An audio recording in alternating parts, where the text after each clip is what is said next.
All right, ladies and gentlemen, welcome back to Straight Talk. Each and every Tuesday and Saturday night at 8 p.m.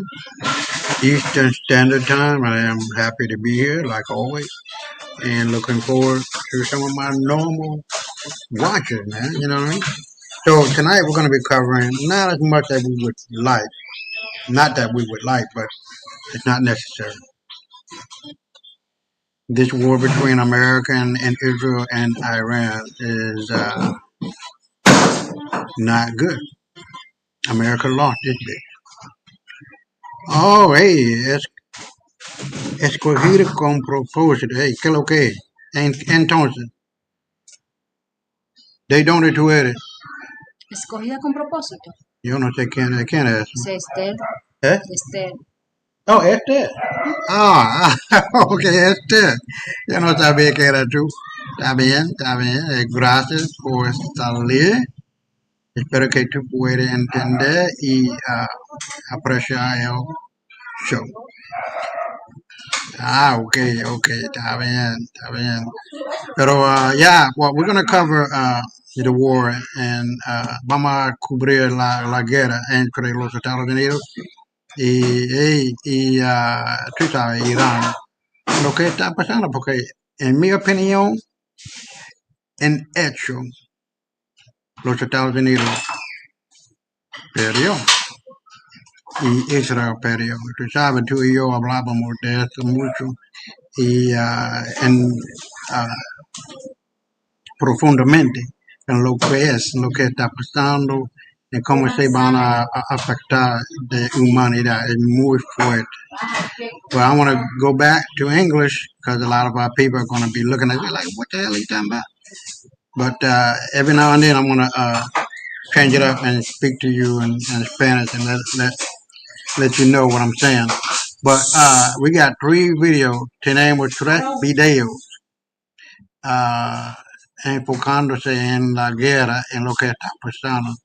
So we're going to cover 3 videos and what is going on in the Middle West in respect to Iran, Iraq. No, Iran, yeah, I guess all of those countries uh, are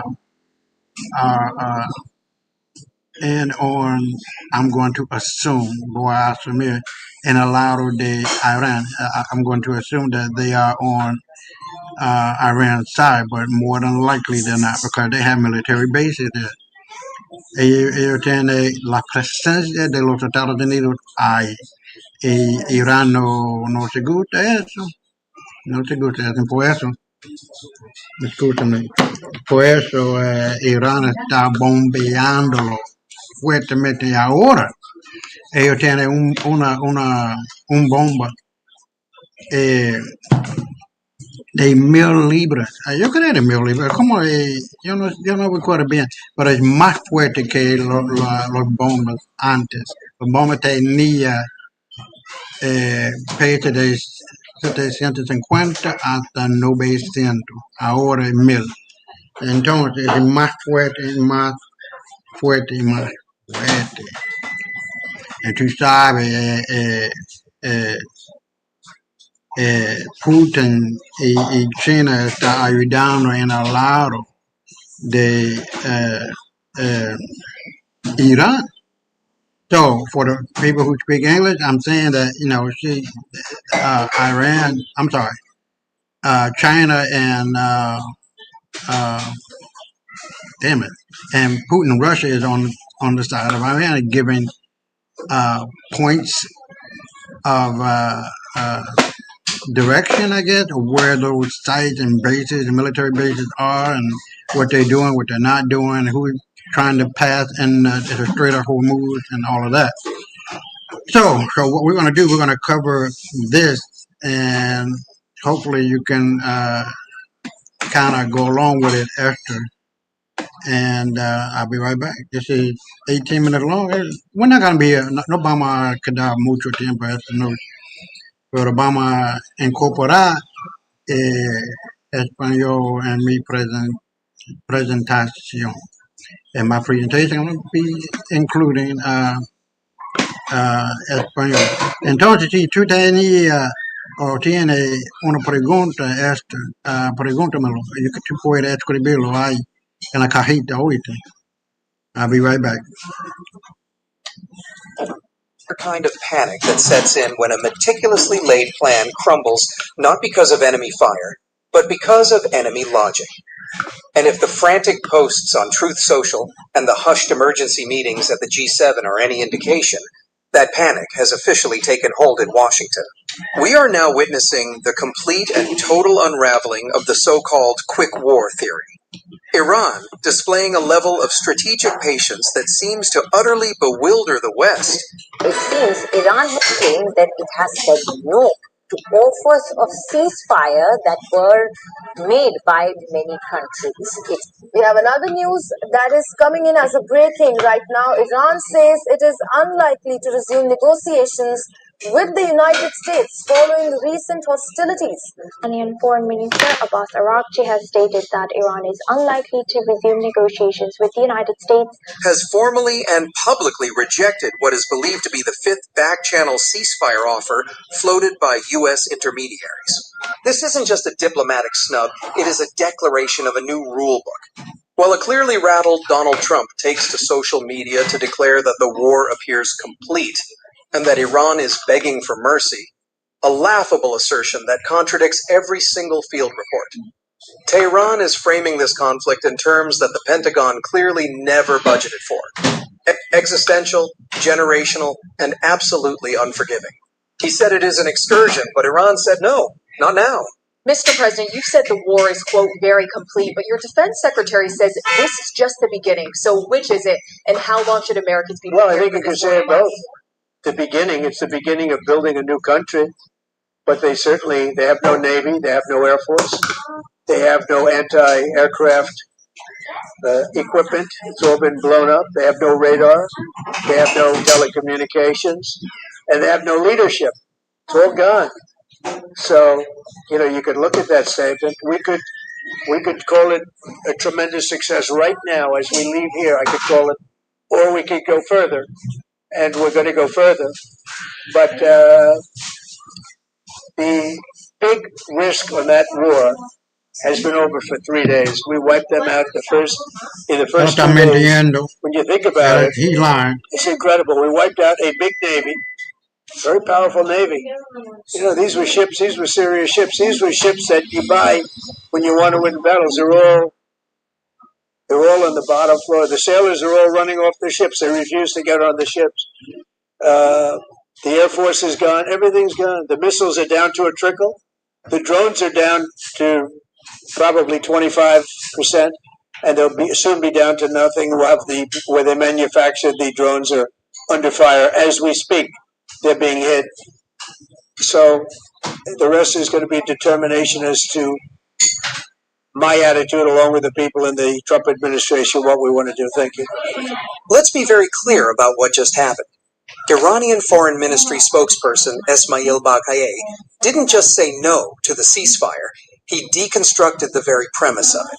He stated explicitly that there is no point to talks about anything, barring the defense of the nation and the execution of crushing retaliations against its enemies. To translate that from diplomatic language into plain English, Iran is telling the United States and Israel that the era of using negotiations as a pressure valve is over. You cannot bomb the country for a week, assassinate its leaders, strike its schools, as we saw in the horrific Mainab Elementary School massacre, and then expect to hit the pause button to regroup and rearm. The Iranian leadership has studied the history of U.S. engagements from Vietnam to Afghanistan to Iraq. They know that the American war machine, for all its trillion-dollar hardware, runs on a very fragile fuel, domestic political will, and that is exactly the pressure point Tehran is targeting. This is not a war of territory. It is a war of timelines. And as an unnamed Iranian official chillingly told CNN, the Islamic Republic is prepared for this to last for a very long time. 10 years. Because for them, the goal is no longer just to survive an attack, but to surgically remove the infection of constant aggression from the region permanently. They are calling Trump's bluff. And frankly, it looks like the president just realized he was holding a pair of tubes. Before we dive deeper into the quagmire that Trump has walked into and the historic beating his legacy is about to take, I need you to do something.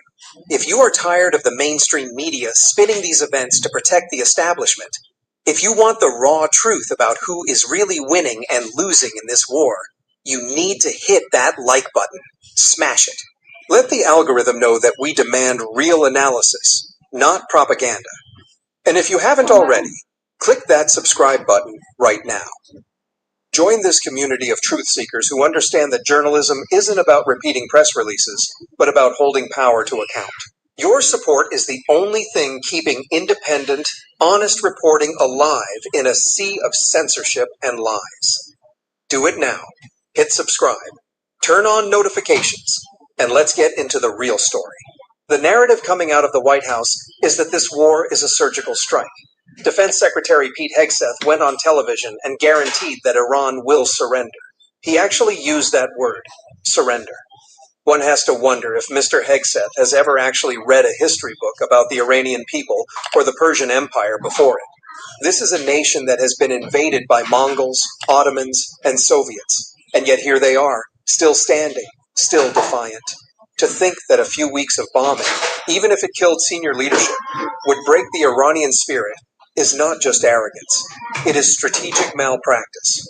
And that malpractice has led Trump directly into a trap of his own making, a trap that is now springing shut with the jaws of global economic reality.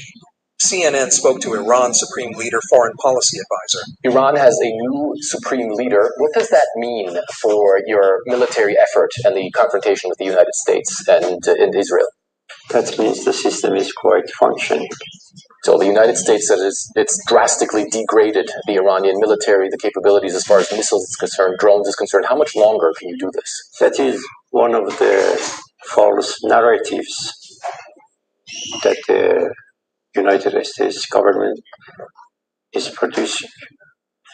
Iranian military is quite strong, as you see, because they have the motivation, they have the arms that they need, which are produced in Iran. As a matter of fact, we are not dependent on any other country for weapons and arms. So your side is ready for a long war if the United States and Israel choose that. Do you consider this an existential threat to the Islamic Republic? It is an existential threat to the Islamic Republic, and therefore we have to stay with full might, as we are doing now. Is your side seeking, or will you seek, a ceasefire with the United States at this point in time, and with Israel? I don't see any room for diplomacy anymore, because Donald Trump has been deceiving others and not keeping his promises. As a result of this position, reports from the ground and analysis from outlets like the New York Times, Iran's strategy is brutally simple. Asymmetric, an asymmetric protracted war. The goal isn't to beat the U.S. Navy in a stand-up fight in the Persian Gulf. The goal is to make the war so expensive, so painful for the global economy, that the American people turn against it. And by that metric, Iran is winning in a landslide. We are seeing oil prices rocket past $100 a barrel for the first time in 4 years. We are seeing the Strait of Hormuz, through which a fifth of the world's oil flows, effectively closed. The Revolutionary Guard has warned that any Western tanker attempting to navigate it will be set ablaze. And hundreds of ships are now sitting idle, unable to move, because the cost of war just became too high. But it gets worse. The attacks aren't just happening on the strait, they are happening in the Gulf itself. Bahrain's only oil refinery was hit, forcing them to declare force majeure. Facilities in Kuwait, Qatar, and the UAE have been struck or threatened. Iran is systematically dismantling the energy security of the very nations that host U.S. bases. And here is the trap. Trump can't escalate without causing a global depression, and he can't withdraw without admitting defeat. The markets are already in freefall. The Australian stock market saw billions wiped out, the Nikkei plunged nearly 7%, and the S&P 500 futures are bleeding red. This is the taco trade. Trump always chickens out, unwinding in real time. Investors bet that Trump would never risk a real war because it would destroy the economy and his political capital. But now he's in one, and the inflation that dogged his predecessor is roaring back with a vengeance. Petrol prices are set to hit record highs in the UK and the US. The Federal Reserve, which was supposed to cut rates, is now looking at a resurgence of inflation that could force hikes. The Trump administration's entire political future, the midterms, the legacy, it's all riding on an economy that is now being held hostage by the very missiles Iran is launching. The genius of the Iranian strategy, which the Western media is only just beginning to grasp, is the expansion of the battlefield. This isn't 1991 or 2003. Iran has spent decades building a network. We saw it overnight when they unleashed fury on Haifa and the occupied territories, but also on what were thought to be safe U.S. assets in Dubai. The IRGC announced that a site in Dubai used as a gathering point for U.S. Marines was struck directly. 40 U.S. Marines, reportedly killed not on a battlefield in Iran, but in the glittering safe haven city of Dubai. That is psychological warfare of the highest order. It tells every American service member in the region that nowhere is safe. It tells every Gulf monarchy that their skyscrapers and their wealth cannot protect them from the fallout of hosting American bases. This is why we are seeing King Hamad of Bahrain expressing deep regret and Emirati officials scrambling to call Trump. They are terrified. They signed up for a U.S. security guarantee. They didn't sign up for their desalination plants and oil facilities to become primary targets. Meanwhile, the messaging from Washington is a masterclass in confusion and weakness. 1 minute, Trump is calling on the Iranian military to mutiny, telling them to take back their country. The next minute, Hegseth is saying the goal isn't regime change. Which is it? You cannot kill a nation's supreme leader and his wife, and then claim you aren't trying to change the regime. You cannot bomb a sovereign nation for over a week, and then, when the fighting gets tough, suddenly declare that the war is complete and claim victory. Trump's recent comments that the war appears to be complete are not a statement of fact. They are a desperate plea. He is looking at the economic numbers. He is looking at the sinking polls, and he is trying to find an exit ramp. But the Iranians have blocked it. They have appointed Mojtaba Khamenei as the new supreme leader, a man described as vengeful and hardline, who is already marked for assassination by Israel, but who is also reportedly wounded in the war, giving him a warrior's credibility. This is not a leadership that is looking to capitulate. This is a leadership forged in the fire of an attack, promising revenge. We also have to look at the complete failure of the maximum pressure strategy to translate into maximum surrender. The Iranian foreign minister, Abbas Araghchi, laid it out perfectly. We negotiated with them twice, and every time they attacked us in the middle of negotiations. They trusted the U.S. once, they trusted the U.S. twice, and both times they were bombed. Why would they trust a third time? I'd like to ask you first about the news, the selection of Mojtaba Khamenei, the son of the late Ayatollah, who's been named the new selected supreme leader of Iran. Some say his selection is a message of continuity of his father's leadership, of continued defiance to the U.S. and Israel. Do you agree with that? Is that the message Iran would like to send? Well, I think that is a correct evaluation. It shows that the continuity and some sort of stability at the same time. And since his selection, has he or anyone in your leadership had any contact with U.S. officials? Is that something that he is open to talk about negotiations or a ceasefire?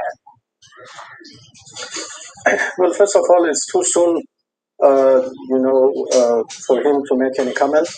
We are all waiting for his speeches and comments, which will come later on. But I don't think the question of talking with Americans or negotiation with Americans once again would be on the table, because we have a very bitter experience of talking with Americans. We negotiated with them last year, in last June, and they attacked us in the middle of negotiations. And again this year, they tried to convince us that this time is different. So what are the failing scenarios facing a panicking president? They are all bad. Scenario 1, he continues the forever war. He keeps bombing, hoping to degrade Iran to the point of collapse. But we saw that in June of last year during the 12-day war. They bombed then, and Iran is still here, still firing, still blocking the strait. Iran has dispersed its missile forces, hardened its command structures, and proven it can take a punch and hit back harder. Iran has dispersed its missile forces, hardened its command structures, and proven it can take a punch and hit back harder. A forever war bleeds the U.S. Treasury, destabilizes the global economy, and hands the narrative of resistance to Tehran on a silver platter. Scenario 2. The nuclear option.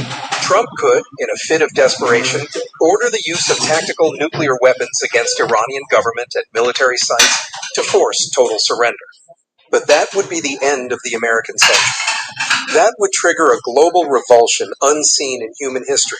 It would unite Russia and China in open confrontation, destroy the dollar's status as a reserve currency, and literally poison the region for generations.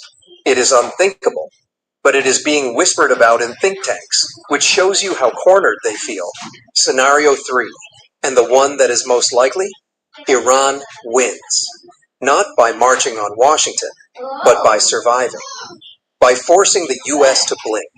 By holding the line so firmly that the American military-industrial complex realizes that the cost of taking Tehran is simply too high.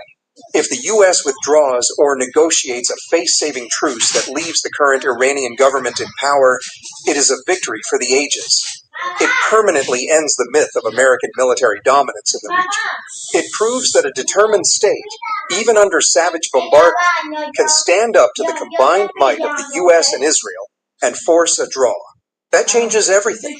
That sends a signal to every country in the world that the U.S. is no longer the uncontested hyperpower. And let's talk about the man who dragged us into this, Bibi Netanyahu. This is, at its core, Netanyahu's war. He has wanted to drag the U.S. into a direct confrontation with Iran for decades to solve Israel's existential threat problem.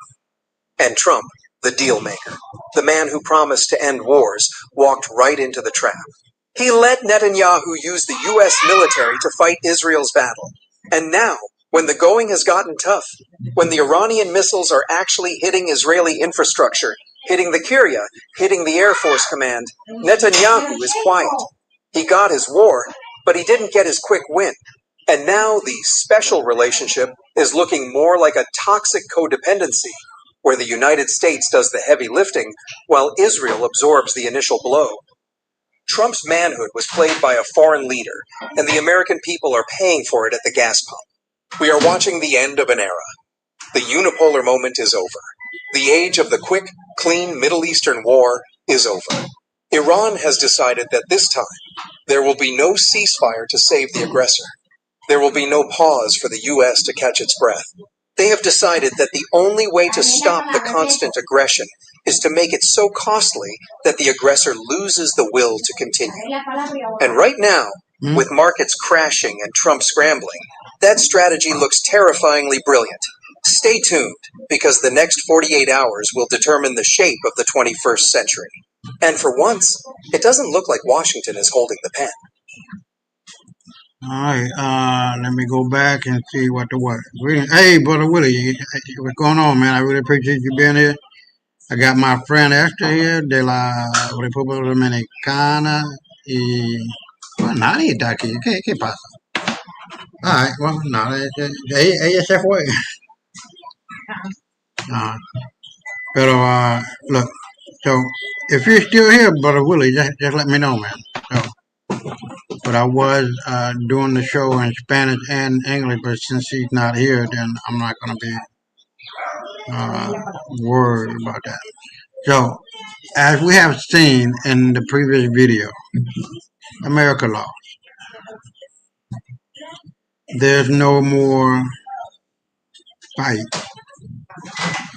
The cumbersome battleship of the Lincoln, which if it had not been sunk, it had been serious damage. And the Bush and the one that is the biggest of them all, Gerald Ford, over the next week to 10 days, it's going to be sunk.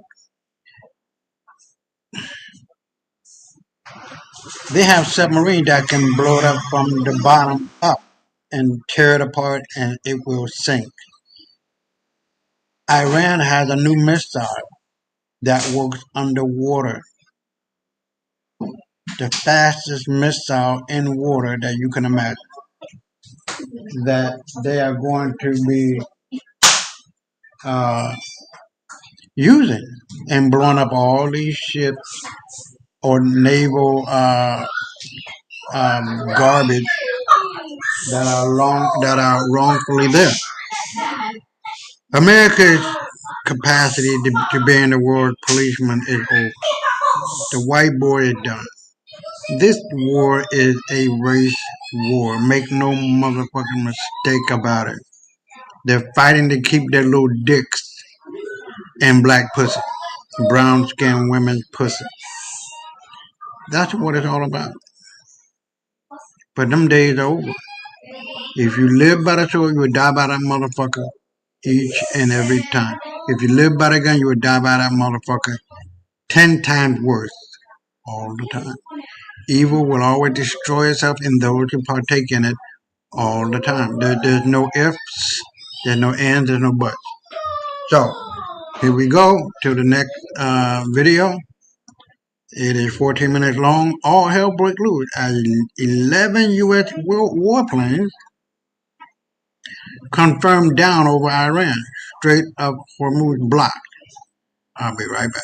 Last 72 hours, the skies over Tehran, Isfahan, and Loristan have turned into a graveyard for the United States Air Force. According to confirmed field reports and admissions from U.S. officials cited by international news agencies, the Islamic Republic of Iran has successfully downed not one, not two, but a staggering total of 11 American MQ-9 Reaper drones since the onset of this ill-fated aggression.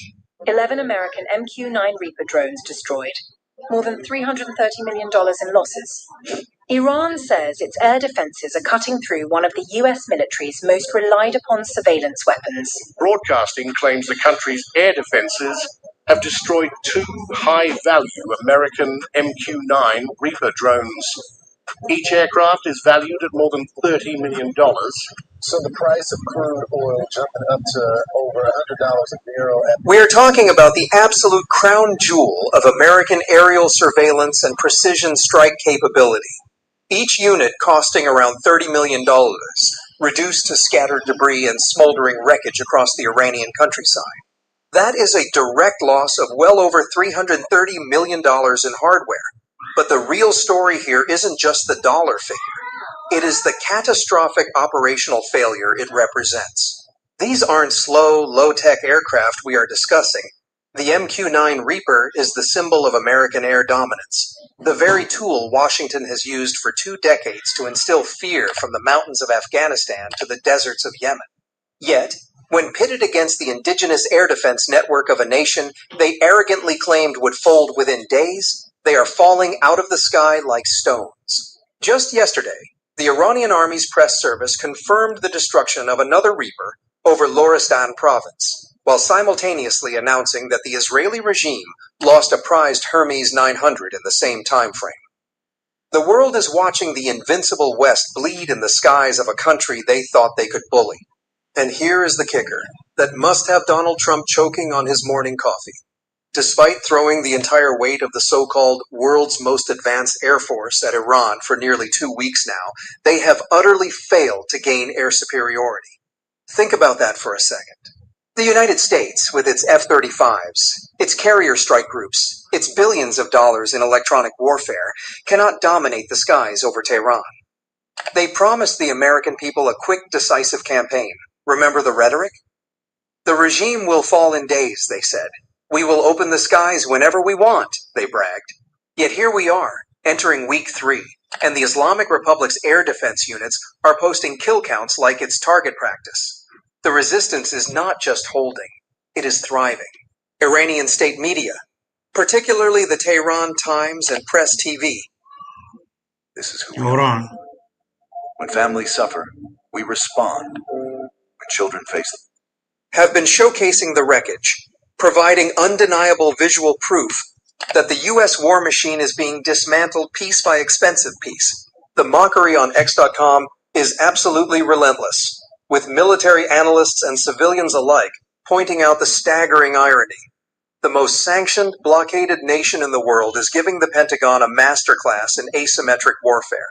Russia, China, and the non-aligned world are watching in stunned silence, unable to believe that the myth of Western technological superiority has been shattered so completely over the ancient land of Persia.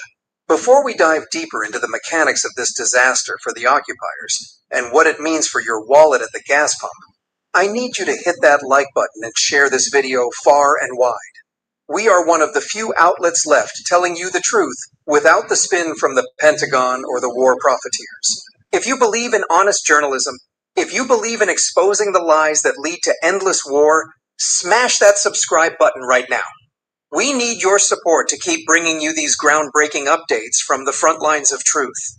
Now, let's talk about the human element behind this technological slaughter, because that is where the real humiliation for the Trump administration and Netanyahu's war cabinet truly lies.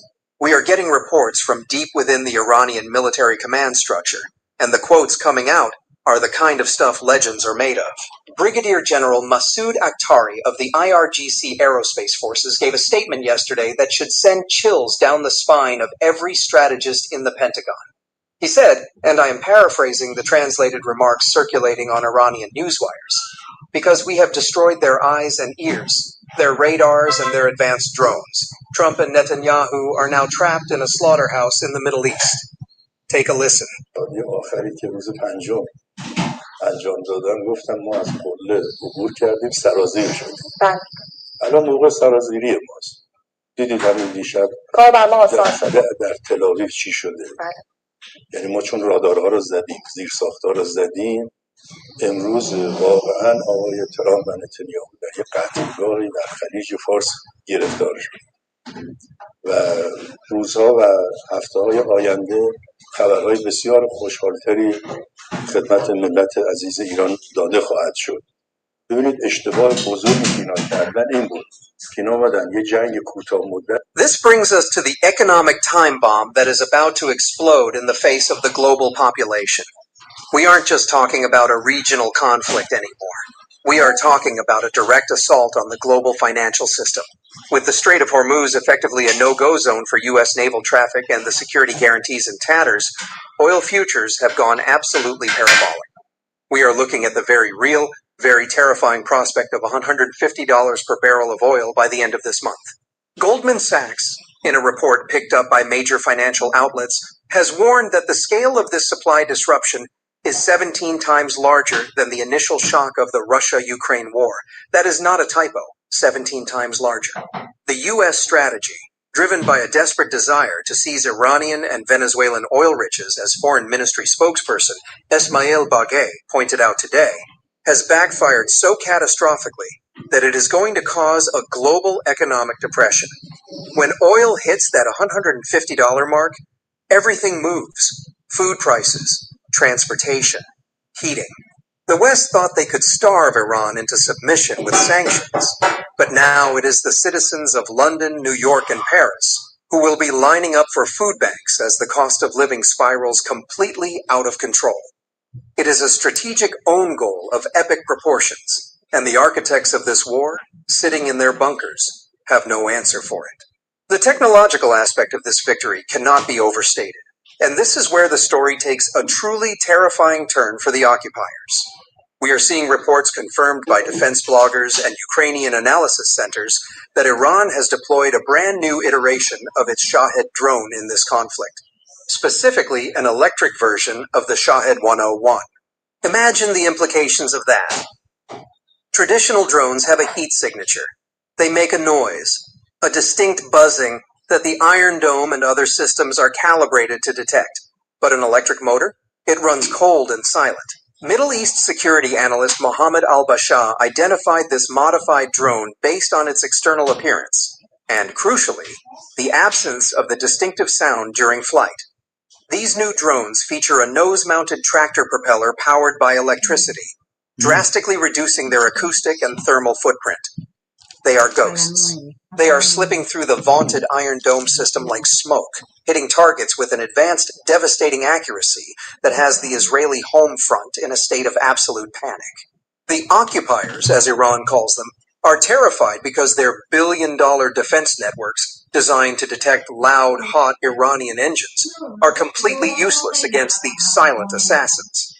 Richard Murdhurst, an investigative journalist of repute, gives a better picture of what is happening. Take a listen. I will be right back. I've done all of this myself manually. That's why I haven't been broadcasting during the last days.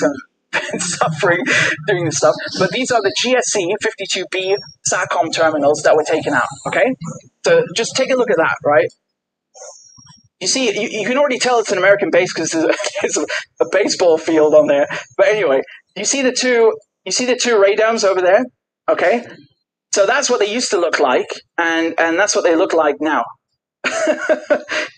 Right? That's what they look like now. So you can see they're just those black giant craters. Okay, they're completely gone, and also the warehouse here on the left is completely decimated. But yeah, believe me, it was not easy getting all these photos, like searching through the base the whole time. And it's just one. This is not even the most important part. It's not even the most important part. The real blow to the THAAD system and the Patriot system is in Qatar, first of all. Okay, this here, the ANFPS 132, we'll just say 132 for short, costs $1 billion. This thing costs $1 billion. It is so massive, it's going to take 8 years to rebuild this. And people say it's in Al Udeid Air Base. It's actually just north of it, okay? So here, look at the map, okay? That's where the airbase is, and this is where the site is of this radar that costs $1 billion, okay? It's got a giant, massive hole in it. It costs $1 billion, and it's going to take another 8 years to build. It's 40 feet tall. It's very, very, very, very big. It's absolutely massive, and there's only 6 of these on the planet. This was the only one in the Middle East. It's the only one, and it had the largest range, right, out of all of the radar systems that the United States has. And you have to think how embarrassing this is that you have a $50,000 drone, right, like a Shahed 136.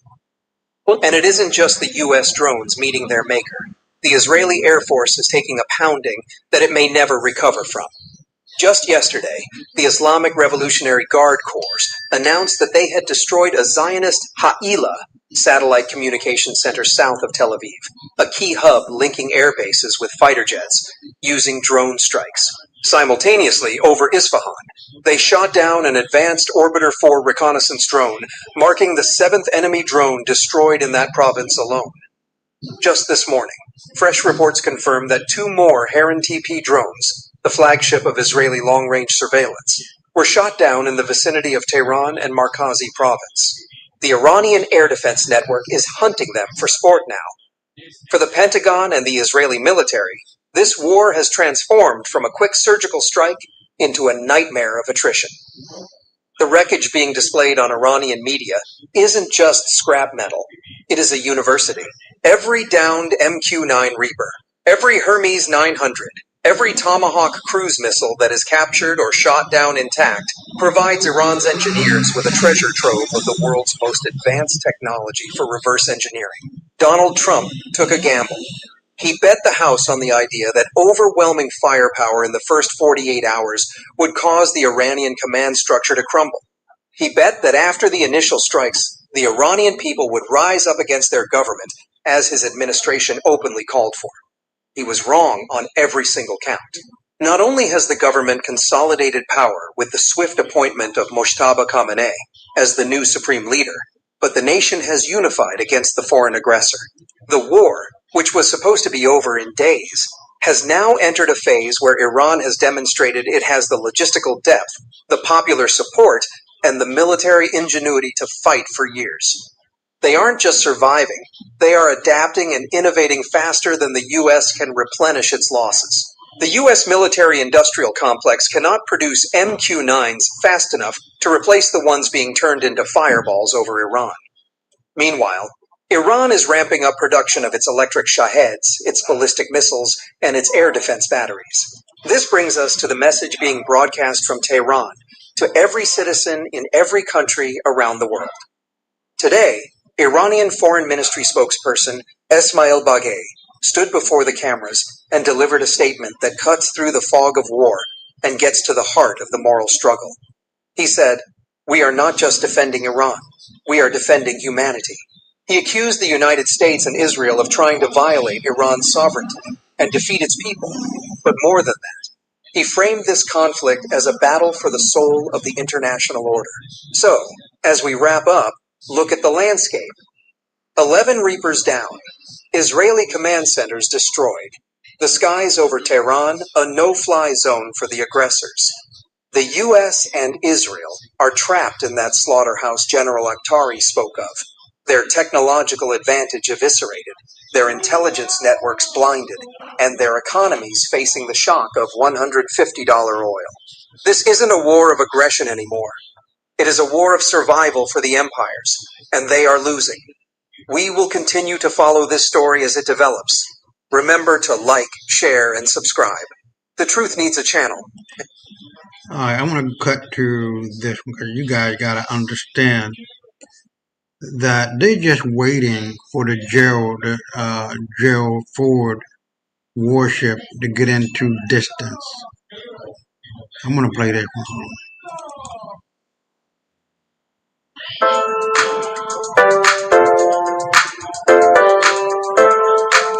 The Strait of Hormuz, one of the world's most vital energy choke points, is now at the heart of a dangerously escalating conflict between Iran, the United States, and regional powers. Analysts warn that Tehran doesn't need massive warships to assert control over these narrow waters. The stakes are higher than ever, and the potential for confrontation is immediate and unpredictable. Instead, Iran is leveraging a sophisticated network of asymmetric weapons built to challenge even the most advanced naval forces. Central to this arsenal is the Ajdar, an unmanned underwater vehicle capable of striking with precision and secrecy, redefining how power is projected beneath the waves. The Ajdar is an unmanned underwater vehicle capable of traveling at speeds of around 25 knots.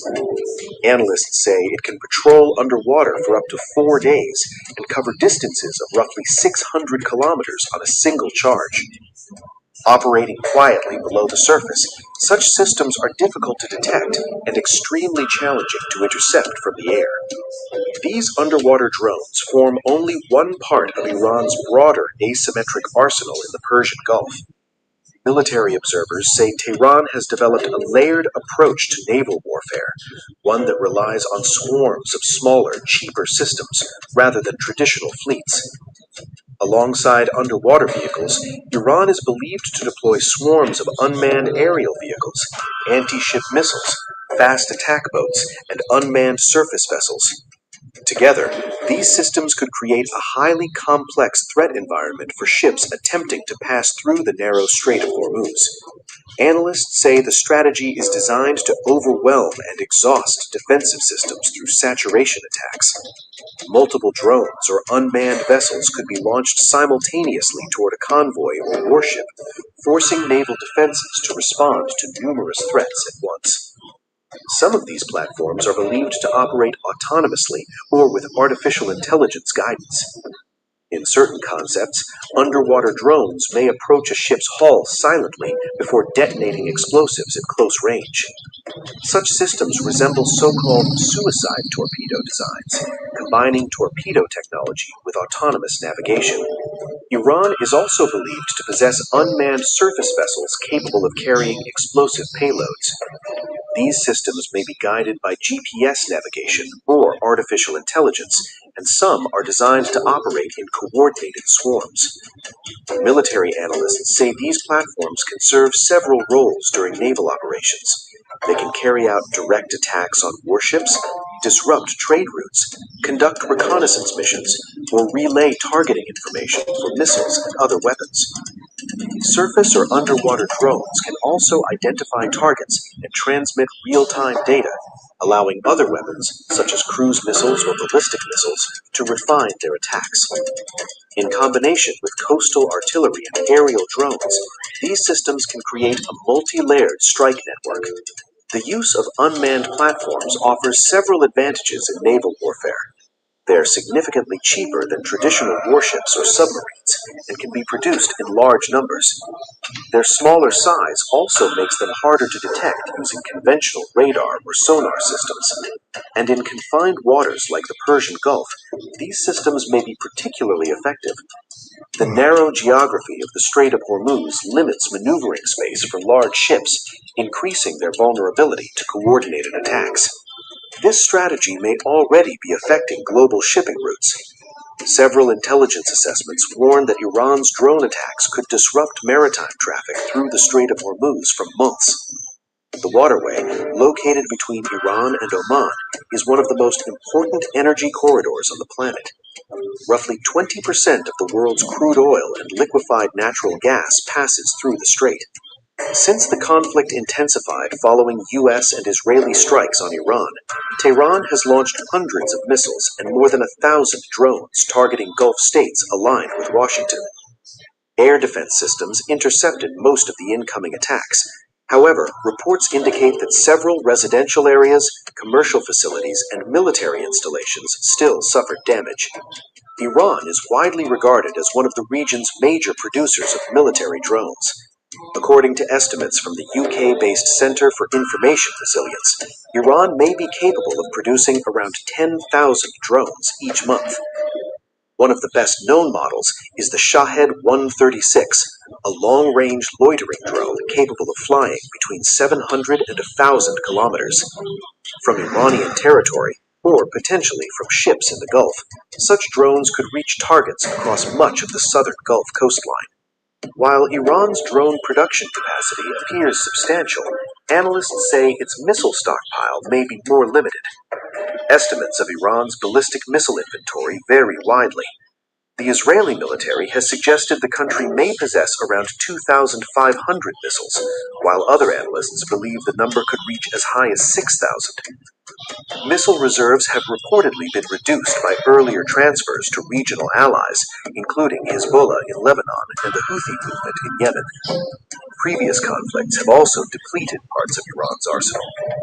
Even so, Iran retains other tools that could affect shipping in the Strait of Hormuz. One of the most significant is its stockpile of naval mines. According to maritime intelligence firm Dryad Global, Iran may possess between 5,000 and 6,000 naval mines. These mines can be placed on the seabed, propelled toward targets, or left drifting until they detonate on contact with a vessel. So far, there are no confirmed indications that mines have been deployed in the Strait of Hormuz, but analysts warn that if such mines were laid, clearing them could take a long time.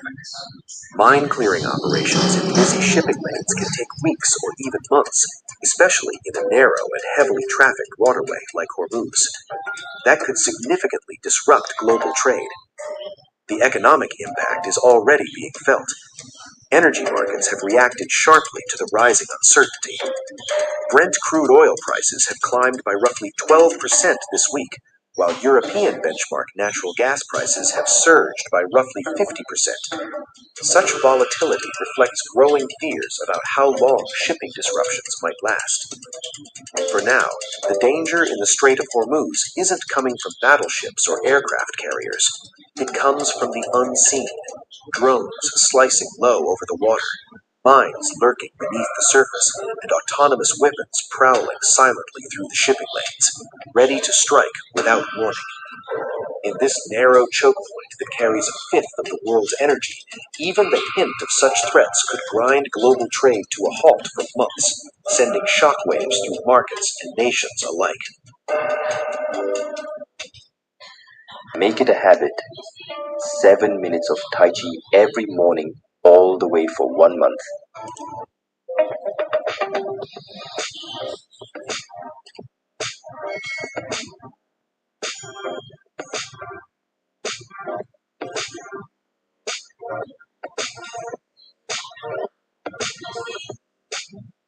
News never stops. The world keeps turning, and every turn tells a story. Wars, elections, geopolitics, Davids versus Goliaths. While everyone is celebrating the US-China trade thaw, Trump has been quietly doing something else across Asia. These were once home to the ancient Silk Road connecting east and west. But who's connecting the dots? Who's decoding the global storm? Welcome to Times of India videos. You're watching a special edition of Global Pulse with me, Neha Khanna. Durante este año, we decode the shifting grains of geopolitics to you. From Washington to Wuhan. Everything, everywhere, all at once. Just 2 years ago, Canada was one of the most popular countries for Indian students. From Davos to Delhi, we track the decisions that move markets, shift policies, and shape the future. No jargon, no bio. Okay, well, we don't need to go through that. I apologize for that. Hold on. Where my people at? Well, I guess somebody's going to see it once I'm done. But yeah, that was just one of the many missiles that they can use to down the Gerald Ford. And they're going to sink it. If it doesn't get sunk, then they're going to do damage. And that will be it. That is the no-go. It's not happening, because once it happens, the whole myth of America's power and might go down with that ship if it's sunk or if it gets critically damaged and it cannot do anything. So I'm going to suspect within the next 10 days that the Gerald Ford and any other ships are going to be targeted and are going to be sunk.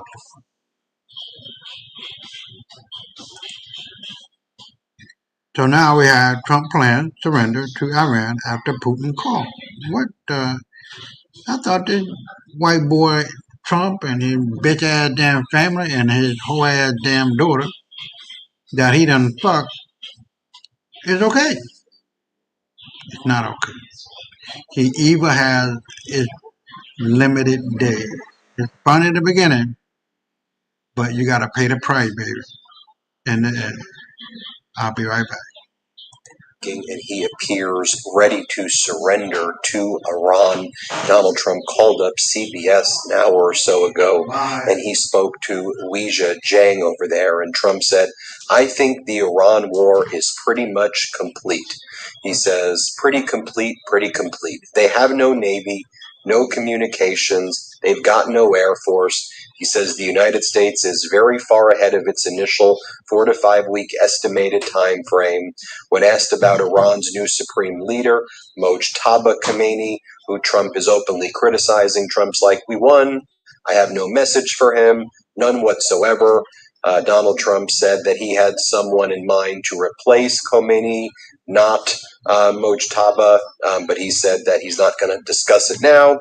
As for the Strait of Hormuz, Donald Trump said things are great, ships are moving through it, but he's thinking about maybe taking it over himself. And then Trump warned Iran that they've shot everything they have to shoot, and they better not try anything cute, or it's going to be the end of that country. Now, obviously, It's going. Don't try anything cute. Who do we have in the Oval Office? A motherfucking 15-year-old, 10-year-old. He said emphatically that the war will end when Iran cries, "Uncle, bitch, please." Donald Trump called Weijia Jiang over at CBS to try to manipulate the markets, which were crashing. Predictably, he manipulated the markets. The S&P erased its losses. We saw the markets rise on Donald Trump saying that essentially the United States is surrendering to Iran. The U.S. has not achieved any of the goals that the Trump regime stated, which is get rid of the regime, In fact, we put in someone even more extreme than the original Ayatollah Khomeini. We put in his son Mojtaba, who's more extreme. We did not eliminate, their ballistic missile threat. We did not eliminate their ability to enrich uranium. But when Donald Trump surrenders, when he taps out, some people have called it taco, the markets actually perform better. So here he's doing that, and the markets reacted. The S&P erased all of its losses. Oil prices started declining, right? The oil prices were reaching $115 per barrel, and they declined like 30%, which is what Donald Trump wanted. As Julia Love says, Weijia, you're an amazing reporter, but we all understand that Trump called you this afternoon so that he could report this vague but promising comment in the afternoon so that the markets would rally and erase the day's drop. Like, you realize that, right? Now, one of the things that we learned as well is that before Donald Trump announced that, I guess he's essentially declaring the war to be a victory and that everything is great, Donald Trump spoke with Putin today. And Donald Trump, in this phone call with Putin, heard from Putin where Putin shared his proposal how to end the war quickly and how Putin thinks that this war should be brought to an end. The Kremlin, notably, Putin, released the first readout of the call, which Trump, no one from Trump's regime disputes. And so Putin was very quick to say, Donald called me, and I'm going to be working with Donald to figure out a solution now to end the war in Iran.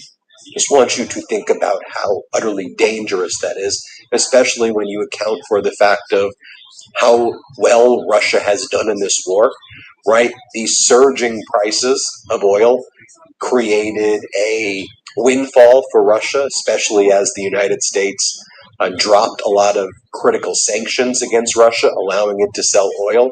And by the way, after that phone call with Putin, we learned that the Trump regime is considering removing much more sanctions, allowing Russia to sell more oil potentially to other places. Just, again, process all of this together because it all needs to be taken in context with each other. Now, John Hudson writes, so which is it? This is, quote, just the beginning of the U.S. war in Iran, which is what Hegseth, Donald Trump's Secretary of Defense, told 60 Minutes on Friday. Or the war in Iran is very much complete, we're pretty much done, as Trump told Weijia from CBS today. Just so you can see the data points, here is Hegseth on 60 Minutes on the Iran war, just so you see for yourself. Let's play it. Por si nadie te lo ha dicho hoy, no estás pidiendo demasiado. Estás pidiendo poder pagar las facturas. What was the Iranian Navy is largely no more. There'll be more boats to be sunk, for sure. So their ability to project any power in that area in a naval sense is diminishing and will be increasingly diminished. Again, what I want your viewers to understand is this is only just the beginning. Here's another clip of Hegseth from that same interview. Let's play this clip right here. But I would also remind your audience it's early. It's 6 days into this campaign. 6 days. So we're going to have a lot more options over time on critical waterways like that to ensure that we can safeguard them and make sure safe passage. Also, it should be noted that France's President Macron stated earlier that he expects the war to last a few more weeks. Iran has a say in when this is going to end, and when you've heard from the Iranian foreign ministers and the Iranian National Security Council advisors and leaders, they say they don't plan on stopping their actions in the region anytime soon in response to Donald Trump and Israel attacking Iran. I mean, we're learning this morning, for example, according to CBS News, and 2 U.S. officials with knowledge on the matter, the U.S. lost 2 additional MQ-9 Reaper drones during operations against Iran, bringing the total losses of MQ-9s during the conflict with Iran to 11. And these are massively expensive drones. the MQ-9s, and we've lost 11 of them so far. We're learning that the Israeli officials are growing concerned about the escalating war with Iran and suggested possible exit ramps. This is per the Washington Post. Details include exit ramps are being discussed amid concerns over the region and the global economy. Talk of an endgame is early, and the decision, Israel says, is with Trump. Trump has wavered among several conceptions of the outcome. I'm not sure it is in our interest to fight until the regime is toppled, said an Israeli official. We posted this on the Midas Touch account, this photo of Donald Trump with what he said to CBS. I think the Iran war is pretty much complete. He's in front of the mission accomplished banner right there. And one of the things that Trump has also said, and I mentioned it before, is that he's now considering taking over the Strait of Hormuz himself, whatever that's supposed to mean. The Department of Defense, which calls itself the Department of War, posted the following: "We have only just begun to fight," after Donald Trump said our mission is largely complete. Alex Ward reports the following: Trump has told aides he would back the killing of the new Iranian supreme leader, Mojtaba Khomeini, if he proves unwilling to cede to U.S. demands, such as ending Iran's nuclear development, current and former U.S. officials say. The White House declined to comment, but Trump on Monday told the New York Post he was not happy that Khomeini was selected to lead Iran. He called Khomeini unacceptable. "I'm not going through this to end up with another Khomeini," Trump told Time magazine last week. Israel would likely execute an operation aimed at taking out Khomeini, who was named as the supreme leader on Sunday, a current and former U.S. official said, noting that Israel is taking the lead on targeting Iranian leaders right there. So you got that. Then Donald Trump moments ago gave a speech at the Republican retreat at his resort in Doral. Yes, the Republicans, of course, all go there while we're in this war, while Congress refuses to work or do its article of duties. They're hanging out with Donald Trump and using their money to pay for hotels at Trump's resort at the Doral in Miami. And then Donald Trump said the following on Iran. He called the war an excursion. This is just a short-term excursion. You can see how weak his language is here. It's better, stronger, and our country is doing really well. I mean, at a level that nobody thought. We took a little excursion because we felt we had to do that to get rid of some evil. And I think you'll see it's going to be a short-term excursion. How good is our military, right?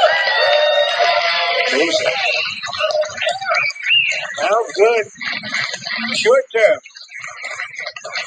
Short term. Thank you. They're great. Then Donald Trump lies and says that, so, if we didn't do this in Iran, in a week they would have deployed nuclear weapons all over the Middle East. Play this clip. Had we not done the B-2 raid, and have we not done this one where we said, nope, it's time to go in, we have to go in, have no choice. Number one, if we didn't go in, they would have come in after us, because I see the Democrats trying to justify it, and they're failing because the voter on the street is saying, you've got to be kidding. But I see where they go, where they're always saying, no, there was no reason. Well, I'll give you the best reason of all. Within a week, if they were going to attack us, 100%. They were ready. They had all these missiles, far more than anyone thought, and they were going to attack us. But they were going to attack all of the Middle East and Israel. And if they had a nuclear weapon, they would have used it on Israel. And this was going to be a major attack. They had all of those missile sites and all those launchers that we got rid of, about 80% of them right now, by the way. Got rid of. He starts making noises, like the clip. It's the easiest thing we have. I can't. It's the easiest thing we have. He then says that Chuck Schumer is a registered Palestinian. And then Donald Trump says that the Iranian people are quite nasty, referring to Iranians in general. As a general matter, he refers to the people of Iran as quite nasty. Yeah, I don't think you are helping your cause, Donald, of building any kind of coalitions in Iran when you say they're quite nasty. Here, play this clip. And I've watched them. I watched Schumer, who's horrible. What a horrible politician. He is now a Palestinian officially. He is registered as a Palestinian. He's a proud He's taken the biggest turn of any human being I've ever seen. He's gone from totally pro-Israel to totally pro-Palestinian. He wants to protect the Iranian people that are quite nasty. Donald Trump then says we have to crush healthcare in this speech. Let's play it. Narrated that one of the first targets must be the crushing healthcare. We have to crush and take over the healthcare situation, which we can do. For the first time, we can do it. And then even though we know who's leading Iran right now, the new Ayatollah Mojtaba, Donald Trump says nobody knows who's running it right now, which is false. We know who's running it right now. And we've heard from the foreign minister. We've heard from their national security advisors. We've heard from all their top people pretty much. But here's what he says. Their terrorist leaders are gone. We're counting down the minutes until they will be gone. Think of it. We had leaders and they're gone. Then we had new leaders and they're gone. And now nobody has any idea who the people are that are going to be the head of the country and will not relent until the enemy is totally and decisively defeated. Then we have MAGA Mike Johnson says this is the golden age. Listen for yourself. When we were here just last year, we were talking about being on the edge, on the verge of the dawn of a new golden era in America. And my friends, that is exactly what we are in the middle of now, the new golden era, new golden age. More from MAGA Mike. He says that Donald Trump never sleeps. I'll share this with you right here. He is the most active president, the most energized president, the most successful president, I believe, in my lifetime. And he's proven it over and over and over. And part of it is because he doesn't sleep, thankfully. He's got so much to do. And I know that because I get calls from him at 2 a.m. and 7 a.m., sometimes in the same day. He doesn't require a lot of sleep, thankfully. He is the man for the moment. And just so you can hear from what the Iranians are saying, here's the foreign policy advisor to the Office of Supreme Leader, Kamal Karazi. Here's what Kamal Karazi says about, is there any desire to reach any negotiated resolution with the United States? What happens next? I mean, just listen for yourself what he says. Here, play this clip. Iran has a new supreme leader. What does that mean for your military effort and the confrontation with the United States and in Israel? That means the system is quite functioning. So the United States says it's drastically degraded the Iranian military, the capabilities as far as missiles is concerned, drones is concerned. How much longer can you do this? That is one of the false narratives that the United States government is producing. Iranian military is quite strong, as you see, because they have the motivation, they have the arms that they need, which are produced in Iran. As a matter of fact, we are not dependent on any other country for weapons and arms. So your side is ready for a long war with the United States and Israel. Choose that. Do you consider this an existential threat to the Islamic Republic? It is an existential threat to the Islamic Republic, and therefore we have to stay with full might, as we are doing now. Is your side seeking, or will you seek, a ceasefire with the United States at this point in time, and with Israel? I don't see any room for diplomacy anymore, because Donald Trump has been deceiving others and not keeping his promises. And we experienced it in 2 times of negotiations, that while we were engaged in negotiation, they struck us. How does all of this end then? If you say right now there's no room for negotiation, President Trump says he wants complete surrender, what does that lead to?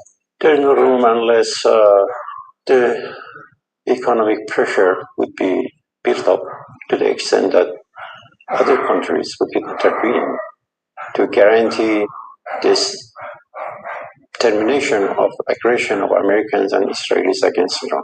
And here's what Marco Rubio had to say, and you'll note that there's, as Jimmy Rushton explains, there's no mention of removing the regime, no mention of destroying the Iranian nuclear program, no mention of destroying Iran's ability to project power via proxy forces.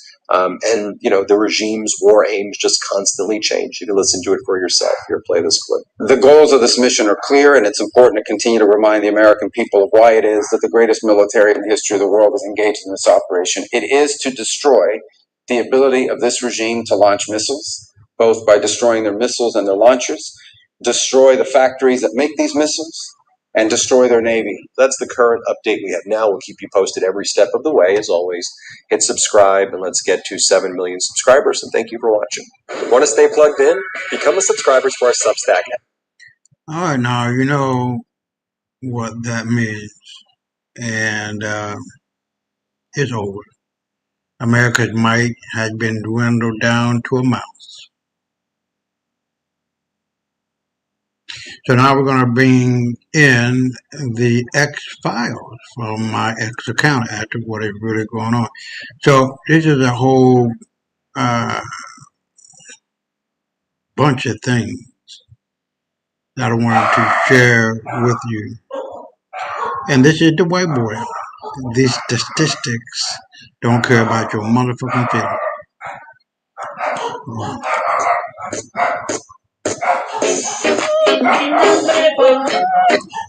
Hold on, let me go back to that.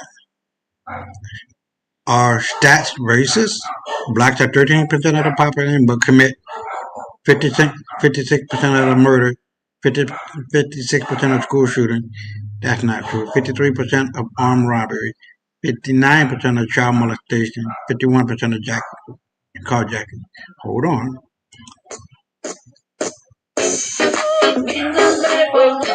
White people wake up and get on social media every single day to lie on any given topic while also dodging accountability to make themselves look better for the global stage. It's truly insane to me.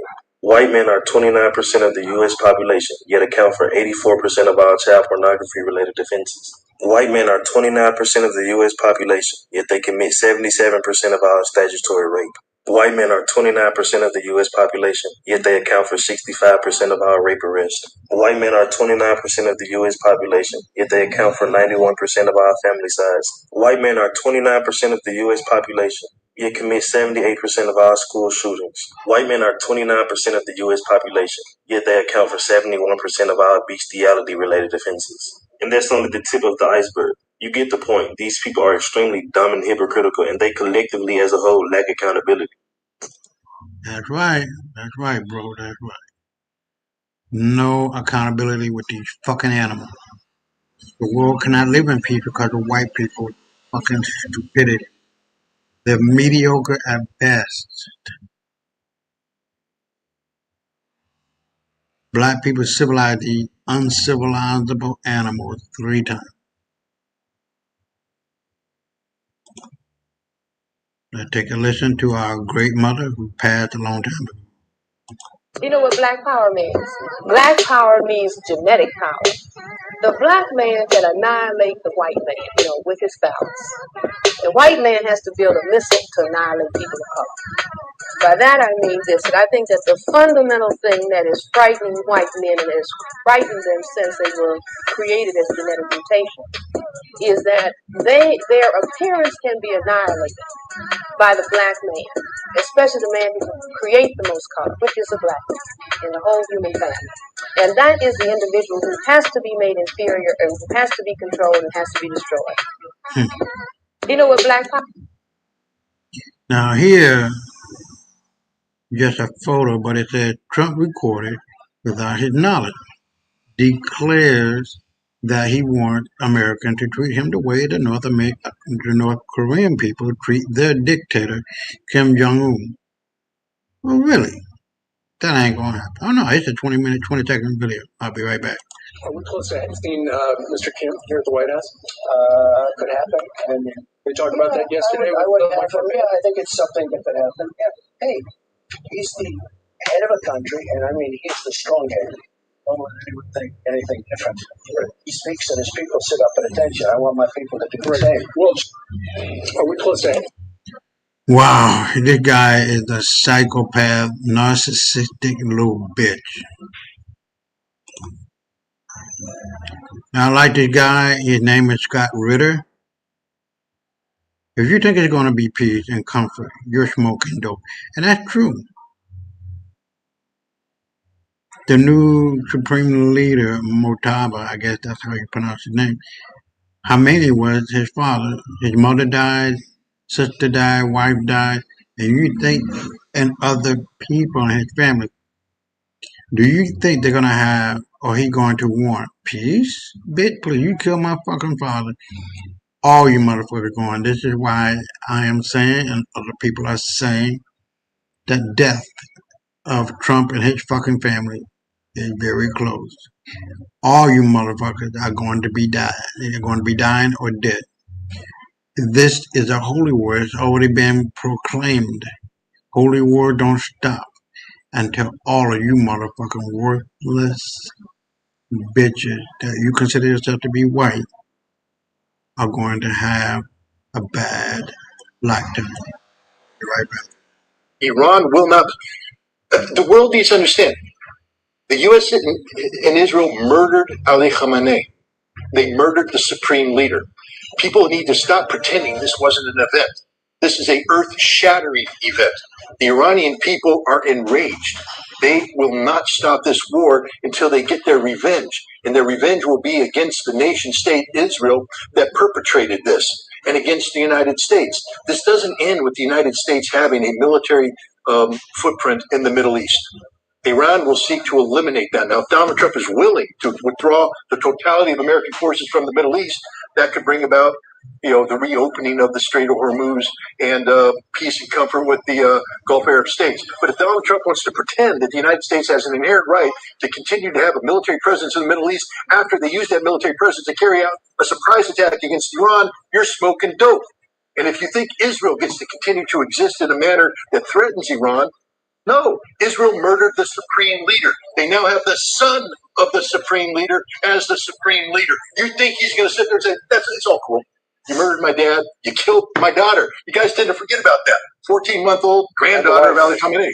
Murdered by Israel. Murdered. And you want to pretend that they're going to sit there and say, it's all good. 170 school children murdered by the United States. And you want to pretend that Iran's going to go, it's good. They blew up an oil facility. It's raining acid rain, death, oil, death, fire in the streets of Tehran. And you want the Iranians to go, that's cool. What the hell? Let bygones be bygones. No, Israel and the United States entered an existential war against Iran. Existential means life terminating. Iran has played that game. They picked up the ball and they said, let's play. They're not going to quit until they get their results. And their results are America out of the Middle East and Israel never again flexing the greater Israeli muscles. That's it. Now we got this white boy telling his people, you other white people, what the real deal is. I'll be right back.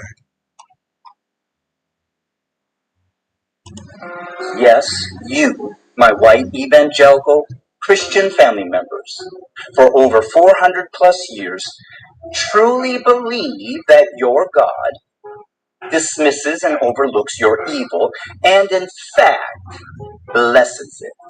But here's your problem. Your God, white evangelical Christian family members, is not the true God. In fact, the true God, and you're going to see his justice and wrath real soon, is the God of the natives that lived here that you slaughtered, and is the God of our black brothers and sisters that you have been enslaving for 400 plus years. And this God of justice doesn't give a shit about your white supremacy ways or your religion, because he's coming back. And he's going to bring justice to you, my white evangelical Christian family members. But hey, white family, don't worry. Everything is laid out for what's to come your way in your Bible. In Revelation chapter 18, even starting at verse 5. See, it says there that the true God has not overlooked your sins, but in fact, they have piled up from all your 400 plus years of history. And now he's going to pour out on you double for your evil. This is your brother Dana. I'm coming to you from a place in one. Best of luck, white family, because you're gonna need it.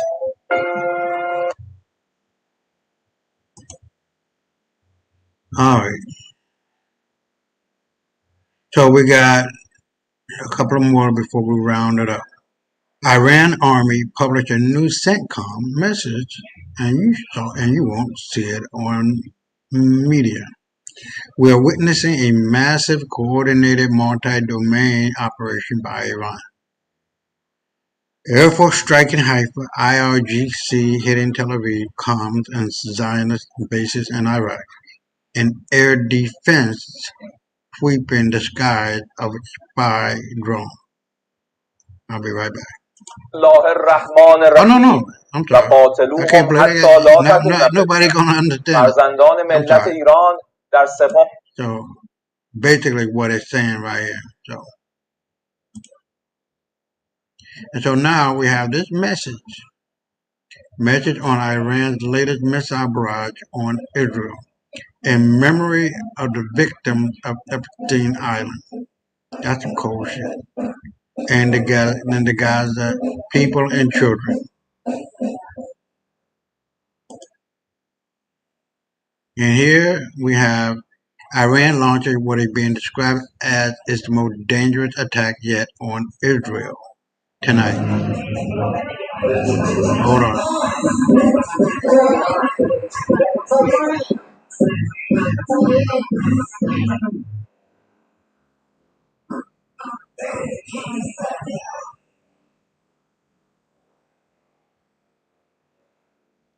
Through the roar of its missiles, Iran sends a message to the world. Proud nation, do not fear threats.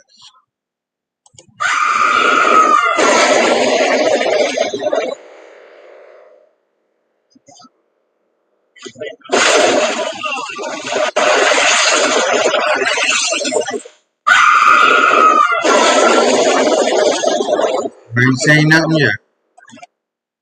Now here, Kadi, a guy that I follow, and he follows me, said white people seem genetically wired for evil cause what the fuck?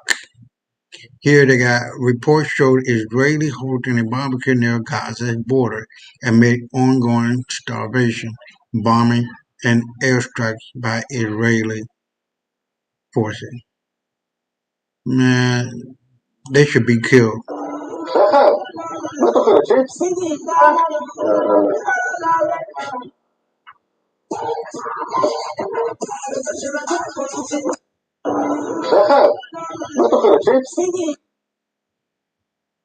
Now, white supremacist welfare and dysfunctional destructionalism is on full display.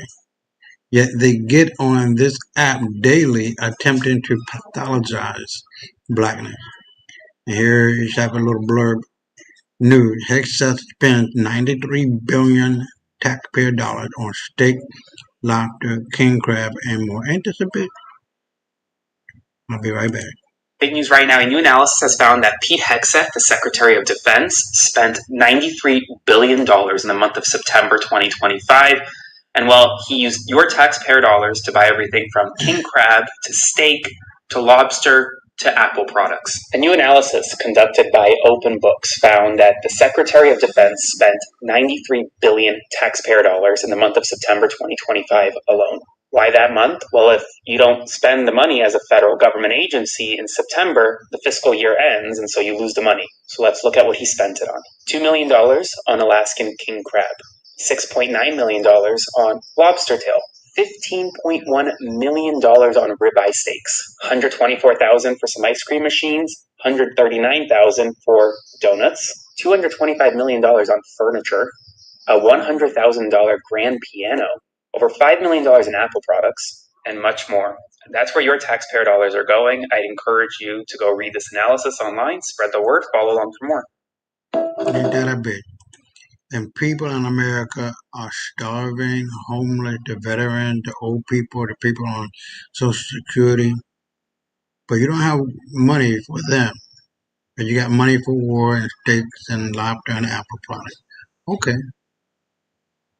Here it says, I don't know, Indique Monty is her name, I guess.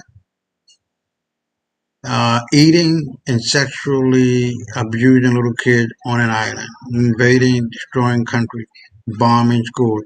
Maybe God is correcting the mistake of creating them.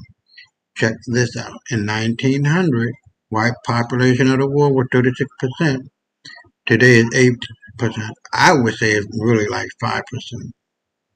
But let's just say 10%. That means there's about 800 million white folks left in the world. They're dying and Trump can't save them. But it's really like 300 million of these motherfuckers left. And they're going and dropping like flies. Here we go again. White men are the most dangerous demographic to children. 71.2% of individuals sentenced for child pornography were white men, when they are only 28% of the population. You can see it here. And 2021, 22, 23, 24, 13, 14, 14, and 12. 45%, or well, really 46% if you want to round it off, of individuals sentenced for child pornography were sentenced for possessing child pornography. 43.1% for trafficking child pornography. Look at it. Oh, the backwards C.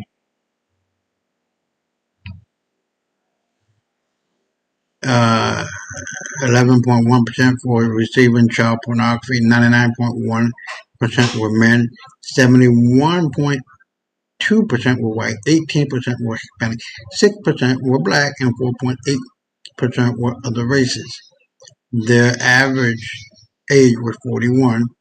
94.9%, 95% were United States citizens, and 72.8% had little or no criminal history, category 1, 15% CHC2, CHC3, CHC4, CHC5, CHC6. The top 5 districts for individual sentenced for child pornography where it doesn't go down any further than that. So we don't have a race problem in the world. We have a problem race. That's white folks all motherfucking day long. Nothing's being done to them. They actually believe they can do what they want to do when they want to do it and how they want to do it. And I'm white and I say so. It doesn't work that way, baby. And here we go. In Vietnam, they were just burning brown people's homes down. Nasty motherfucker. Hurry up down that tunnel.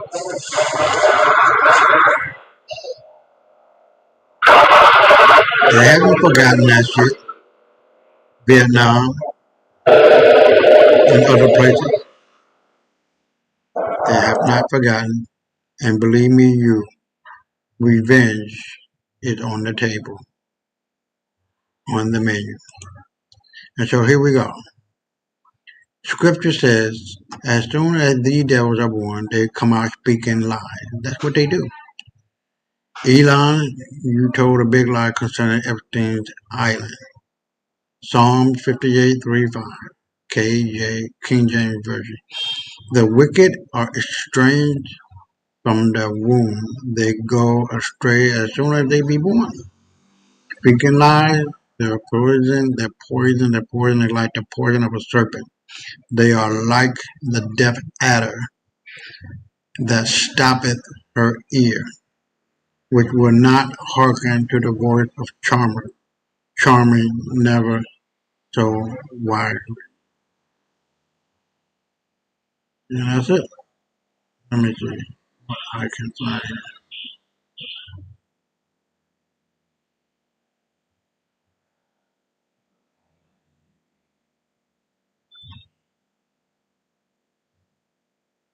So I think this is the shortest time we'll call you.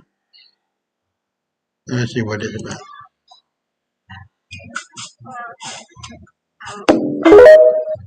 Wow.